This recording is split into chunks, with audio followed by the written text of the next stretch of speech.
आज हम अध्ययन करेंगे एंथैल्पी या पूर्ण ऊष्मा, एंथैल्पी और heat content of a system. ऊष्मागतिकी के प्रथम नियम से हम जानते हैं कि ऊर्जा को न तो उत्पन्न किया जा सकता है और न ही नष्ट किया जा सकता है, एक रूप को दूसरे रूप में परिवर्तित किया जा सकता है। और इसके आधार पर हमने ऊष्मागतिकी के प्रथम नियम का गणितीय व्यंजक व्युत्पन्न किया था, जिसमें हमने ये माना कि कोई तंत्र Q मात्रा में ऊष्मा का अवशोषण करता है। इसका कुछ भाग तंत्र की आंतरिक ऊर्जा बढ़ाने में काम आता है और कुछ भाग माना कि तंत्र द्वारा प्रतिवेश पर कार्य करने में प्रयुक्त हो जाता है। तो इसके आधार पर हमने लिखा था कि Q बराबर delta E plus minus of W, minus sign अपन ने इसलिए काम में लिया था कि IUPAC के अनुसार जब तंत्र प्रतिवेश पर कार्य करता है तो इसका मान ऋणात्मक होता है, और चूँकि Q equals delta E minus W, therefore delta E equals Q plus W. और अब अपन यदि माने कि कोई तंत्र स्थिर आयतन पर Q मात्रा में ऊष्मा का अवशोषण करता है, तो उपरोक्त समीकरण को हम ऐसे भी लिख सकते हैं कि डेल्टा ई का मतलब ऊर्जा में वृद्धि, आंतरिक ऊर्जा में वृद्धि। यदि अंतिम अवस्था में ऊर्जा E2 हो और प्रारंभिक अवस्था में ऊर्जा E1 हो, तो अपन डेल्टा ई को E2 माइनस E1 के बराबर भी लिख सकते हैं। और इस आधार पर इस समीकरण 1 को अपन लिख सकते हैं कि E2 minus E1 that is equal to delta E बराबर QE। यहाँ पर QE जो है वो स्थिर आयतन पर अवशोषित ऊष्मा है और E2 तथा E1 क्रमशः अंतिम तथा प्रारंभिक अवस्था में ऊर्जा है। हमारे पास समीकरण 2 आया है, डेल्टा E इक्वल्स QV। यहाँ क्योंकि स्थिर आयतन है इसलिए डेल्टा V का मान 0 होने के कारण अपने पास ये W का जो पद है वो 0 हो गया और अपने पास आया डेल्टा E इक्वल्स QV। और इस समीकरण 2 पर विचार करें तो हम पाएंगे कि जो स्थिर आयतन पर अवशोषित ऊष्मा है वो तंत्र की आंतरिक ऊर्जा में वृद्धि है, क्योंकि यहाँ QV जो है वो स्थिर आयतन पर अवशोषित ऊष्मा है और डेल्टा E आंतरिक ऊर्जा में वृद्धि है। तो इसका निष्कर्ष ये हुआ कि स्थिर आयतन पर तंत्र जितनी भी ऊष्मा अवशोषित करता है वो तंत्र की आंतरिक ऊर्जा में वृद्धि करती है। हम ये भी जानते हैं कि Q अवस्था फलन नहीं है, परंतु इस स्थिर आयतन पर अवशोषित ऊष्मा QV एक अवस्था फलन होगा, क्योंकि इसका मान डेल्टा E के बराबर है और डेल्टा E एक अवस्था फलन है, इसलिए QV एक अवस्था फलन है जबकि Q अवस्था फलन नहीं होता।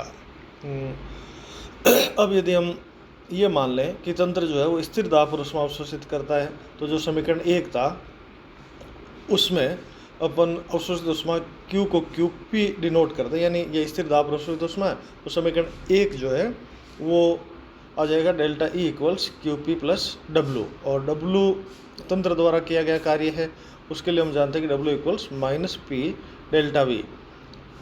ये मान रखने पर अपने पास आ जाएगा डेल्टा E जो कि बराबर है E2 माइनस E1 के बराबर Q की जगह अपन लिख देंगे QP, क्योंकि स्थिर दाब पर अवशोषित ऊष्मा है और तंत्र कार्य कर रहा है, इसलिए इसको अपने लिख दिया माइनस P डेल्टा V।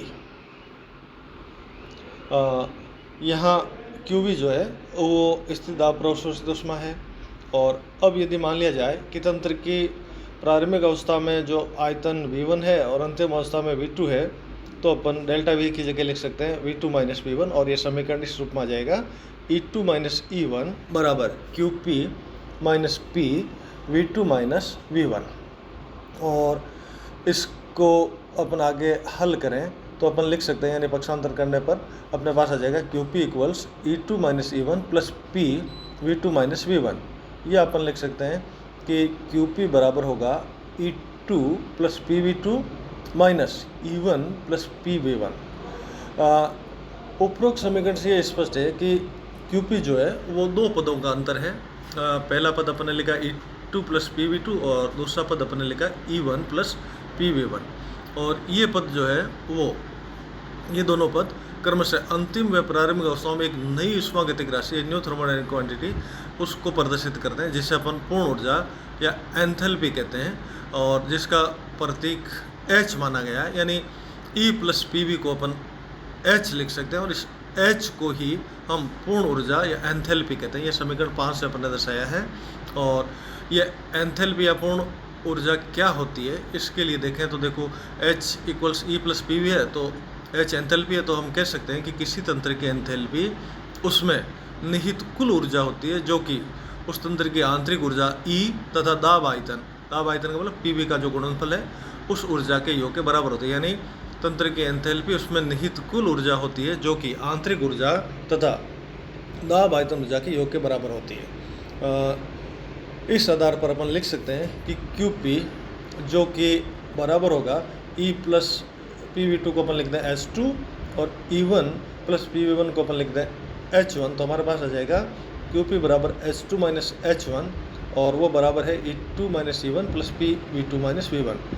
या अपन कह सकते हैं कि H2 माइनस H1 को अपन डेल्टा H लिख दें, तो हमारे पास समीकरण आ जाएगा QP इक्वल्स डेल्टा H, और यहाँ डेल्टा H जो है वो H2 माइनस H1 है। H2 तथा H1 क्रम से अंतिम व प्रारंभिक अवस्थाओं में ये एंथैल्पी है तथा डेल्टा H एंथैल्पी परिवर्तन है। इस समीकरण से यह स्पष्ट है कि स्थिर दाब पर अवशोषित ऊष्मा यानी QP जो है वो तंत्र की एंथैल्पी में वृद्धि करती है। यानी स्थिर दाब पर अवशोषित ऊष्मा तंत्र की एंथैल्पी में वृद्धि करती है। यानी स्थिर दाब पर अवशोषित ऊष्मा QP थी और तंत्र की एंथैल्पी में वृद्धि अपने डेल्टा H लिखा, तो अपने लिख दिया QP इक्वल्स डेल्टा H। और हम ये जानते हैं कि E, P, V ये अवस्था फलन है, और चूँकि H जो है वो E, P और V पर निर्भर करता है, अतः H भी एक अवस्था फलन होगा।